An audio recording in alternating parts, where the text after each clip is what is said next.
Timers in games, something done generally to try to add more pressure and friction with the player. There are many ways to use it, and some way more relaxed, but I've seen some people want timers, or at least the concept of a timer in a game, but then also constantly want it relaxed to the point where it might as well not even exist, or the timer just flat out frightens people and scares them off entirely from the concept of the game. Let me explain. Firstly, timers that scare people. Some examples would be the franchise Dead Rising, where Dead Rising 1 has a timer where they're constantly going down, with you need to do certain story missions and side quests, or you just not do it, and instead just purely free roam the game and not to worry about the main plot. So you can do the main plot, or you could just decide not to. So there is in that sense. We wanted the main plot, then you have to do the missions before they run out, and in order the game gives you.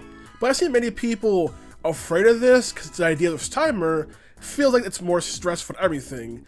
While I say Dead Rising generally is fine with the timer, the issue isn't with doing the main plot, is when it's trying to do also some side quest stuff, where you may end up underestimating how long a certain quest can take to do. So that's where the whole entire thing comes from. But I see many people, especially love to say about Dead Rising, saying, oh, if Dead Rising never had a timer, then millions of people would buy it because the timer is bad. Even though Dead Rising fans enjoy the timer and the kind of gameplay it adds to it and the friction. On top of it also adds to the stakes, like trying to find the scoop in Dead Rising 1, or trying to get Zombrex for Katie in Dead Rising 2, and stuff like that. Dead Rising 3 is where the timer basically had no middle ground, because the main game's timer for normal mode is way too generous and might as well not exist, while the, I believe, Nightmare mode timer was way too strict to give the player barely any time to do anything at all. So there was no real clear balanced middle ground when it came to it, which left people frustrated. But if you didn't like the timer, then you would probably be happier the timer was less lenient.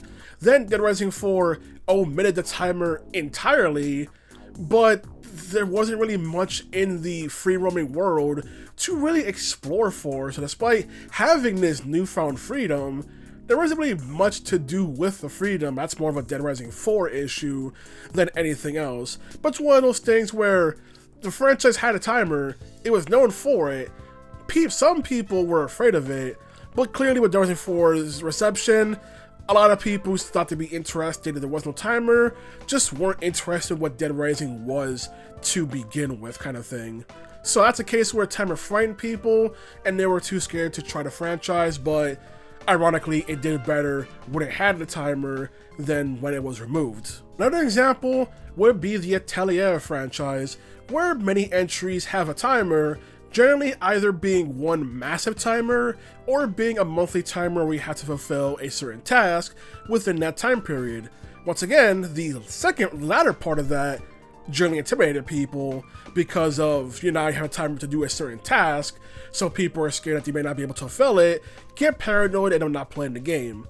There was a point where the franchise effectively stopped having a timer. I believe that was, I want to say Atelier Sophie 1, because Firis had a massive timer, but the one after that, Lydie and Suelle, that one had no timer, and from then, future entries just didn't have a timer at all. Even the remake of Atelier Marie, the first ever entry, also just lets you omit the timer. It does warn you that certain events won't happen because there's no timer, but now it's an optional thing. But as for current Atelier games, there's just no timer whatsoever, and you're free to do things. And unlike Dead Rising 4, there's actually things to find and explore in the world, so there is a benefit to not having a timer, because there's stuff you can do, fun you can have with the game and everything. But it's one of those things where, once again, add a timer was meant to add friction, people were afraid of friction, and there are some people who wish the timer returned for the gameplay structures the timer actually added to those entries. Another use for a timer is to add pressure for a moment. Something where something drastic is about to happen and the player needs to do something ASAP, and otherwise it's game over. So there's scenarios like that where a timer will immediately be presented to add friction to it and to make you rush add pressure. So that one is a case of, exactly as the 10 says, it's there to scare you, to get things done immediately, or you fail. With many games doing stuff like this, once again I see people complain, but not to much extent. Like Dead Rising, the timer's a whole concept. Here, it's certain periods where it's like, okay, now go, go, go, go, go, go, go, go, go, go, go, go, go. And in some cases, it can be also way more enjoyable than normal. Like let's say something like a Sonic game where having a timer where it's like, this is a game all about going fast. So now here's a timer where directly challenging you, get to this point as fast as possible, go, go, go, go, go, go, go, go, go. So in that cases, a timer is welcomed, but other times it's just there to add pressure. But there are some cool cases, like something like Final Fantasy V with the character famed mimic Go-Go, where in that instance, you have a timer so the dungeon is underwater and you're under pressure trying to go through here to go get the crystal shard, but you have to face famed mimic Go-Go. And since you're on a time limit, you're panicking trying to figure out how to defeat him. The way to defeat him is freaking genius, especially for a time sequence. I won't spoil it, play Final Fantasy V, but it's one of those things that I love how they handle a timer, where they try to pretty much make you do stuff in a panic in that whole entire sequence with this very powerful boss. And I love how they handle it. It doesn't get enough appreciation. More people should play Final Fantasy V. That's the moral of the story. Play Final Fantasy V. Another case of a very generous timer is something like Persona 3, 4, and 5. Whereas Persona 3 didn't have all that much of a generous timer, considering developers didn't even really think it was possible to do all the social links within one playthrough. But it added a reward to find out it's possible, but it's rather strict. Then as the series went on, the timer started getting more and more generous, to the point where people keep wanting it to be more generous because they want to do all the content comfortably. But the point of the calendar is to add friction, so the word comfortably should not be in the equation. I've seen people upset that even something like Persona 5 Royal, which has a very generous timer, actually has people upset that they end up missing out some small things, like, oh, they didn't have time to go do the batting cage and stuff like that. And it's like, if the timer becomes so generous, it defeats the point, then why have it?